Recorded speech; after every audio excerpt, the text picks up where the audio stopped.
നിങ്ങൾ ആദ്യം ആ പള്ളിയിൽ നിങ്ങൾ എന്തിന് വന്നു എന്ന് ഞാൻ ചോദിച്ച ബൈറ്റ് എനിക്കിതാ. ഇനിയില്ലെങ്കിൽ ഞാൻ മീഡിയ കാണത്തില്ല.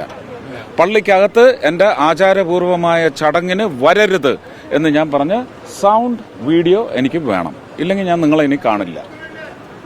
Very sorry. അത് വാശി തന്നെയാണ്. ഗംഭീരമായിട്ട് പോകുന്നു. എന്നെക്കുറിച്ച് മാത്രം ചോദിക്കുക. കാരണം ഞാൻ വോട്ടേഴ്സിനെ മാത്രമേ എൻ്റെ മുന്നിൽ കാണുന്നുള്ളൂ. ആര് വരുന്നു, ആര് പോകുന്നു, ഇതിനൊക്കെ പ്രത്യേകിച്ച് കാരണം ഉണ്ടാവുമല്ലോ, അല്ലേ?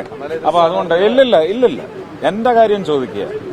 അല്ല, ഞാൻ അതാണ് ചോദിക്കുന്നത്. ഇപ്പോ ഇതിനകത്ത് പ്രധാനമായിട്ട് BJP-യുടെ സാന്നിധ്യം അതിശക്തമായിട്ടുണ്ട്.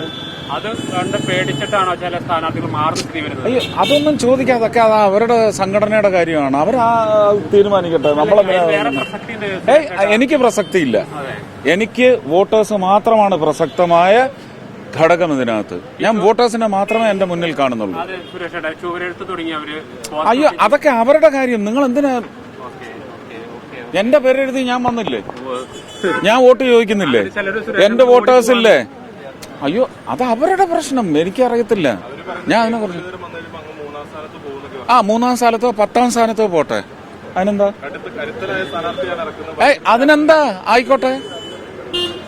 ജനമല്ലേ തീരുമാനിക്കുന്നത്?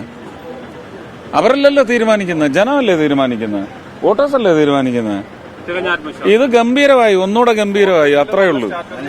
അയ്യോ, നിങ്ങൾ BJP-യുടെ കാര്യമോ എന്റെ കാര്യമോ ചോദിക്കുക. കോൺഗ്രസിന്റെ കാര്യം അവരുടെ അടുത്ത് ചോദിക്കുക, കേട്ടോ? ഇത് ഞാൻ പിന്നെയും എങ്ങനെ പറഞ്ഞുകൊണ്ടിരിക്കും? നിങ്ങൾ ആദ്യം ആ പള്ളിയിൽ നിങ്ങൾ എന്തിന് വന്നു എന്ന് ഞാൻ ചോദിച്ച ബൈറ്റ് എനിക്കിതാ. ഇനിയില്ലെങ്കിൽ ഞാൻ മീഡിയ കാണത്തില്ല. പള്ളിക്കകത്ത് എൻ്റെ ആചാരപൂർവമായ ചടങ്ങിന് വരരുത് എന്ന് ഞാൻ പറഞ്ഞ സൗണ്ട് വീഡിയോ എനിക്ക് വേണം. ഇല്ലെങ്കിൽ ഞാൻ നിങ്ങളെ ഇനി കാണില്ല. Very sorry. അത് വാശി തന്നെയാണ്. Thank you.